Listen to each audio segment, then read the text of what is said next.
আসসালামু আলাইকুম। আমি ডাক্তার গোলাম মোর্শেদ, মেডিসিন এবং হার্ট স্পেশালিস্ট। আজকে ইসিজি এবং হার্টের সমস্যা নিয়ে একটু আলাপ করব। ইসিজি হার্টের অত্যন্ত গুরুত্বপূর্ণ একটি টেস্ট। তো এখানে একটি বিশেষ স্পেসিফিক কন্ডিশন নিয়ে আলাপ করব। সেটি হলো আপনি বুকে ব্যথা নিয়ে চিকিৎসকের কাছে গেলেন, তখন তিনি ইসিজি করে দেখলেন যে আপনার ইসিজি প্রবলেম রয়েছে এবং তখন তিনি ঔষধপত্র দিলেন বা অন্যান্য চেক আপ করলেন, আপনার হার্টের ঔষধপত্র দিলেন। তারপরে আপনি হয়তো 1 মাস পরে বা কয়েক মাস পরে আবার ফলো আপ করতে গেলেন বা নিজে থেকেই বললেন, দেখলেন যে আমি একটু ইসিজি করে দেখি আমার হার্টের অবস্থা কীরকম। ইসিজি করে আপনি দেখলেন যে আপনার ইসিজি নর্মাল, এবং তখন অনেক রুগীরা একটা সিদ্ধান্তে চলে আসে যে আমার ইসিজি সমস্যা ছিল, হার্টের সমস্যা ছিল, ইসিজি অ্যাবনর্মাল এসেছিল, আমি ঔষধপত্র খেয়েছি, এখন আমার ইসিজি নর্মাল হয়ে গেছে, আমার হার্ট ভালো হয়ে গেছে। এটি ঠিক নয়। তার হার্টের ভিতরে যে সমস্যা, যদি হার্টের রক্তনালীতে সেটি ব্লকের সমস্যা থাকে, তাহলে এটি কিন্তু আসলে ঠিক হয়নি। ইসিজির যে চেঞ্জ, এটি একটি ডাইনামিক প্রসেস। এটা এখন অ্যাবনর্মাল আসবে, কয়েক ঘন্টা পরে এবার আবার নর্মাল আসতে পারে, 2 দিন পরে আবার এটা অ্যাবনর্মাল আসতে পারে। আপনার যদি একবার অ্যাবনর্মাল আসে, তাহলে পরবর্তী সময়ে যদি নর্মালও আসে, তাহলে আপনি কিন্তু নিজে নিজের সেলফ ডিক্লেয়ার করতে পারবেন না, নিজেকে নিজে ডিক্লেয়ার করতে পারবেন না যে আপনার হার্ট ভালো হয়ে গিয়েছে বা হার্টে কোনো সমস্যা নেই। বরং ডাইনামিক চেঞ্জকে বেশি গুরুত্ব দিতে হয়।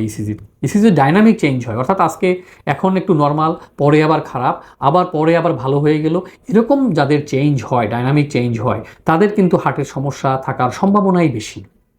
তো এই জন্য যদি আপনার একবার ইসিজিতে সমস্যা আসে, তাহলে আপনার উচিত হবে হার্টের পুরো ইনভেস্টিগেশন প্রসেসটাকে কমপ্লিট করা, যেমন তার ইকো করা, ইটিটি করা বা এনজিওগ্রাম করা, হার্টের যে টেস্টের মাধ্যমে পুরোটা ক্লিয়ার হওয়া যায় যে আপনার হার্টের রক্তনালীতে ব্লক আছে কি না, সেটি করে তারপরে আপনার হার্টের চিকিৎসা চালিয়ে যাওয়া।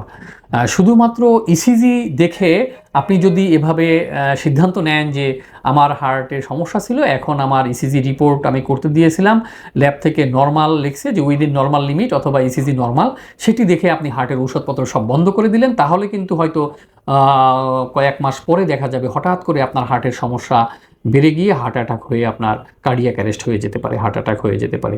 সুতরাং ইসিজি একবার যদি কারো অ্যাবনর্মাল আসে, তাহলে হার্টের বাকি পরীক্ষাগুলো করে আপনার উচিত হবে এটি কনফার্ম করে ফেলা যে আপনার হার্টের রক্তনালীতে ব্লক বা ওই জাতীয় কোনো রক্তনালীর কোনো রোগ আছে কিনা, এবং সেই অনুযায়ী পার্মানেন্ট একটি চিকিৎসা ব্যবস্থার ভিতরে চলে যাওয়া। এবং ওই পরবর্তী টেস্টগুলোর মাধ্যমে যদি দেখা যায় যে আপনার রক্তনালীতে কোনো রোগ নাই, কোনো ব্লক নেই, তাহলে আপনার চিকিৎসকও আপনাকে ডিক্লেয়ার করতে পারবেন যে আপনার এই কোনো ঝুঁকি নেই এবং হার্টের চিকিৎসা আপনার প্রয়োজন নেই। ইসিজির যে চেঞ্জটি বা সমস্যাটি এসেছিল, সেটি হয়তো অন্য কোনো কারণে সেটি হয়েছে।